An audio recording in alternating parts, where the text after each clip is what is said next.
የተራራቀ ልብ በጣም አስተማሪና ልብ አንጠልጣይ የፍቅር ታሪክ ከምርጦች ማህደር በቴሌግራም ገጽ የቀረበ። አንባቢ ፉፉ አብዱ። ክፍል 5። በጠዋት ተነስቼ ቤታችንን ካስተካከልኩኝ በኋላ ቁርስ ለመስራት ወደ ክችን ስገባ ማሚ ጉድ ጉድ እያለች ነበር። ልክ ስታይኝ ዛሬ እንዴት ነው በጠዋት የተነሳሽው አለችኝ። አይ ማሚ አቤል ዛሬ ነው የሚሄደው አልኳት። እንዴ ወዴት አለችኝ። አልኩና አፌን ያስኩኝ አረኩት። ወደ ሀገር መመለስ አልኩኝ። አይ አንቺ ትናንትና አትነግሪውም ነበር አለችኝ። እኔም ማታ ነው የነገረኝ፣ ደግሞ ወደ ውጭ ልሄድ ነው በቅርብ አልኳት። እሷም በድንጋጤ ለመኖር አለችኝ። አይ ለስራ አባቱ ልኮት ነው አልኳት። አይ ልጄ ግን እኮ ገና ልጅ ነው፣ በጣም ጥሩ ልጅ ይመስላል። በዛ ላይ እርጋታው ረጋ ያለ ነው። ግን ልጄ ምንም ነገር ሳትዋሽ ንገረኝ፣ ምንድነው ነገሩ? ከሱ ጋር ስትሆኝ የሌለ ደስተኛ ነሽ ስትለኝ ሽህም አስያዘችኝ። ኧረ ማሚ ተይ እያሳፈርሽ ነው አልኳት። ማሚ ገና ከመጀመሪያው ቀን አንስታ ነበር አይኗ አቤል ላይ ያረፈው። ከዛ ምን ከእናትሽ የምትደብቂው ነገር አለ እንዴ አለችኝ። ኧረ ካንቺ ሌላ ማን ህይወት አለኝና ካንቺ እደብቃለሁ አልኳት። እኮ ንገሪኝ አለችኝ። ምን ልንገርሽ አልኳት። ሁሉንም ነገር አለችኝ። ከዛ ግን እኮ እማ ስላት ሳልጨርሰው እንዳትዋሽኝ ልጄ፣ ስትዋሽኝ አውቅብሻለሁ አለችኝ። ከዛም ምንም ልደብቃት አልፈለኩም። ሁሉንም ነገር ነገርኳት። እንዴት እንደተዋወቅን፣ እንዴት እንደተጣላንና ምን እንደተፈጠረ፣ ለምን እንደመጣ ጭምር ሳልደብቅ ነገርኳትና አሁንም እዚህ አክስቱ እንዳለችውና እዛ እንደሚሄድ ነገርኳት። እሷም ግን አንድ ጥያቄ ብቻ ነበር የጠየቀችኝ፣ ደስተኛ ነሽ የሚል። አላውቅም አልኳት። ከሱ ጋር ስትሆኚ ሰላም ይሰማሻል አለችኝ። በጣም እንጂ ድምፁን ስሰማ ራሱ ደስታ ይሰጠኛል አልኳት። እሷም አይ የሚያስደስትሽና የምትተማመኝበት ከሆነ እኔም ከጎን ነኝ አለችኝ። ከዛ ሁለታችንም ስንሳሳቅ አቤል ሰምቶ መጣ። ከዛ ደህና አደራችሁ አለ። እንደምን አደርክ ልጄ፣ ሂድ ፊትህን ተጣጠብ፣ ቁርስ ደርሷል አለችው እና ሄደ። ተጣጥቦ መጣ። ቁርስ ለመብላት ተሰባሰብን፣ ቁጭ አለን እና እማዬ ወሬ ለማስጀመር ያክል እና ልጅ ስራ እንዴት ነው አለችው። ስራ ጥሩ ነው እና ዛሬ ነው የምትሄደው አሉ ስትለው አንገቱን አቀረቀረና አዎ ብሎ መለሰላት። ተማሙቶ መለሰላትና እና ለምን በጊዜ አትነግረኝም? የሆነ ነገር እናዘጋጅ ነበር አለችው። አረ ችግር የለውም ማዘር አትጨነቂ አላትና በላላን። እንደጨረስን ወደ ውጭ ወጣን። ለአክስቱ መኪና እንድትልክለት ነገራት። ከዛም ሻንጣውን ለማምጣት ሜሪታ ክፍል ሲገባ ተከትዬው ገባሁና በሩን ዘጋሁት። አቤል አልኩት። አቤት አለኝ ፊቱን ወደ እኔ እያዞረ።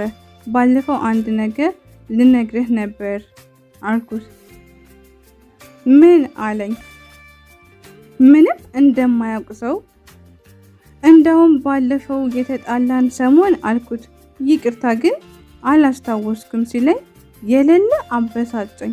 ተው በቃ አልኩትና ልወጣ ስል እጁን ቀበል አደረገና ወደ እኔ እየተጠጋ ለምንድን ነው ወዲያውኑ የምትናደጂው አለኝ። አይኔ አይኖቹን እያየ መናገር አቃተኝ። እና ታዲያ ገብቶህ እንዳልገባክ ስትሆን ነዋ አልኩት። እና ከአንደበትሽ መስማት ስለፈለኩ ነው አለኝ። እንደውም አልነግርህም ስለው አረ ወድሽ ነው በግድሽ ትነግሪኛለሽ፣ ባልነግርስ ምን ታመጣለህ አልኩት።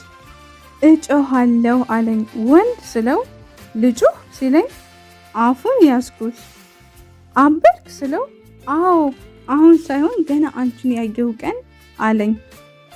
ወረኛ አሁን አትፈላሰፍ አልኩት። እየተፈላሰፍኩኝ አይደለም እውነት ነው አንቺን ካየሁበት ቀን ጀምሮ። አንቺስ አለኝ። አይኖቹ ላይ ትክ አድርጌ ምን ይመስልካል አልኩት። እኔ ራሴን ከምወደው በላይ አብልጠሽ እንደምትወጅኝ ትክክል ነኝ ሲለኝ አዎ ብዬ ገፍትሬው እየሮጥኩኝ ልወጣ ስል እጄን ያዘኝ፣ ወደ ደረቱ ልጥፍ አደረገኝ። እኔም እቅፉ ውስጥ ስገባ ሌላ ዓለም ውስጥ የገባሁ መሰለኝ። የሆነ የስልክ ጥሪ እኔንም እሱንም ካለንበት ማዕበል ፈልቅቆ አወጣን። አክስቱ ነበረች። መኪናው እንደደረሰና እንዲወጣ ነገረችው። እሺ አለና ሻንጣውን ይዞ እንደ መውጣት አለና ተመልሶ መጥቶ ግንባሬን ሳመኝ። ወጣ። ከዛ ተከትየው ወጣሁኝ። ማሚ ልትሄድ ነው ስትለው አዎ ማሚ በቃ ሻው እየመጣሁ እጠይቃችኋለሁ አለና ተሰናበተን። ወጣ። በአይኔ መኪና ውስጥ እስኪገባ ድረስ ከሸኘሁት በኋላ እቤት ገባሁ እና ቁጭ እንዳልኩኝ ለካስ ትናንትና መቅዲ ያስከፋት ነገር ሳጨርስልኝ ነበር።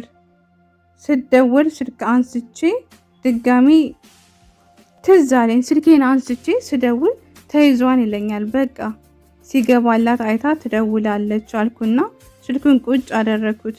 ብዙም ሳትቆይ ደወለችልኝ። ምንድነው ስልክ ማታነሺው አልኳት። እረ ስደውይ አይሰራም አለችኝ። አይ ተይዟል ነበር የሚለኝ እኮ አልኳት። የት ነሽ ስላት እቤት ነኝ ፈለግሽኝ ስትለኝ አዎ መምጣት ትችያለሽ አልኳት። የት? እቤት አልኳትኝ። አይ ሰፈር ወጣ በይ እኔም ንፋስ መቀበል አምሮኛል አልኳት። እሺ በቃ ውጭ መጣሁኝ አለችና ተሰናበትን። ስልኩን ከዘጋን ከ15 ደቂቃ በኋላ ውጭ አለችኝ ደውላ። እሺ ብዬ ወጣን። ከዛም በማርያም ቤተክርስቲያን በኩል ወክ እያደረግን ማውራት ጀመርን። ከዛም ከአንድ መቀመጫ ድንጋይ ላይ ሄደን ቁጭ አልንና መቅዲ የባለፈውን ቀጥይልኝ እንጂ አልኳት። እሷም ለማውራት ትንሽ ካጉረመረሞች በኋላ ለመናገር ጉሮሮዋን ጠረቅ አርጋ በቃ ከናቲ ጋር በቴሌግራም ማውራታችን ቀጠልን። ግን እኔ ምንም አይነት ነገር ለሱ አልነበረኝም። ያው ጉረኛ ስለሆነ ትንሽ ላስተንፍሰው ብዬ እንጂ አንድ ቀን ግን ምሳ ሰዓት ላይ ክሩቤል የሚባል ልጅ ሊያወራኝ እንደሚፈልግ ነገረኝ። እኔም እሺ ብዬው የምንገናኝበትን ቦታ ነግሮኝ እሱን ለማግኘት ሄድኩኝ። ክሩቤል በጣም ደስ የሚል ተጫዋች የደስ ያለው ልጅ ነው። ደግሞ ሲስቅ ዝም ብሎ እንዴት እንደምታምር እና እሱ ጋም እንደደረስኩ ሰላምታ ከተለዋወጥን በኋላ በጣም ትልቅ ነገር እንደሚነግረኝ ነገረኝ። ምን እንደሚነግረኝ ብዙ ነገር እያወራን ከዛ እንዲህ ብሎ ጀመረልኝ። እያወጣ እያወረደ ምን ሊነግረኝ እንደሚፈልግ ጠየቅኩትኝ።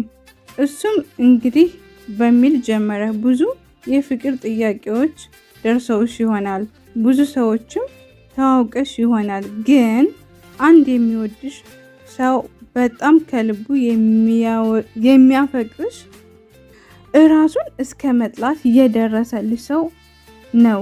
ካንቺ በፊት ብዙ ሴቶች ቢያውቅም ነገር ግን የትኛዋንም ልክ እንዳንቺ ወዷት አያውቅም አለኝ። ምን ማለት ነው? ምንም ለማለት አቃተኝ። ዝም ብዬ እሰማው ነበር። አሁን ላይ አንቺ ለእሱ ምንም ስሜት ባይኖርሽም እስከ መጨረሻ እንደሚጠብቅሽ እርግጠኛ ነኝ አለኝ።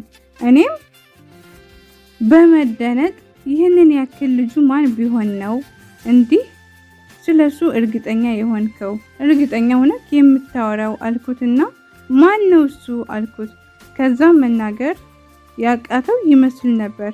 ዝም አለና እኔም አላስችል ብሎኝ ንገረኝ ማን ነው አልኩት። አሁንም መልሱን እየጠበኩኝ እባክሽ ስሙን ስነግርሽ እንዳደነግጭ፣ ግን አንድ ነገር እወቂ፣ መልስሽ ምንም ቢሆን እሱ ከምታስቢው በላይ እንደሚወድሽ ነው እሺ አለኝ።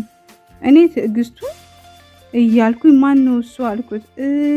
እሺ እነግርሻለሁ፣ ግን ባትወጂውም እንኳን አትጤው አለኝ። ሳላውቀው በመጀመሪያ ልጁ ማን ነው አልኩት። እሱም በጣም በመጨነቅ ስሜት ሆኖ እኔ ራሴ ነኝ አለኝ። ድርቅ ብዬ ቀረሁ። ምን አልኩት። አዎ እኔ ነኝ መቅዲ፣ አንቺ ሳታውቂው ለብዙ ጊዜ ወድጀሻለሁ። አንቺን ለመርሳት ከብዙ ሴቶች ጋር ሆኛለሁ፣ ግን አልቻልኩም። አንድ ልቤ ላይ የተጻፍሽው የማጠፊው እስክሪፕቶ ሆነሽብኛል መቅዲ። መልስሽ ምንም ቢሆን አንቺን መውደድ አላቆምም አለኝ። እልሻለሁ ስትለኝ የሆነ ፊልም የምትነግረኝ ነበር የመሰለኝ። ቀጥይ በሚል አስተያየት እያየኋትኝ ቅንድቤን ከታች ወደ ላይ ከፍ በማድረግ ቀጥይ አልኳት። እሷም ይህንን ነገር ክሩቤል ከነገረኝ ቀን ጀምሮ ስለሱ ማሰብ ጀመርኩኝ።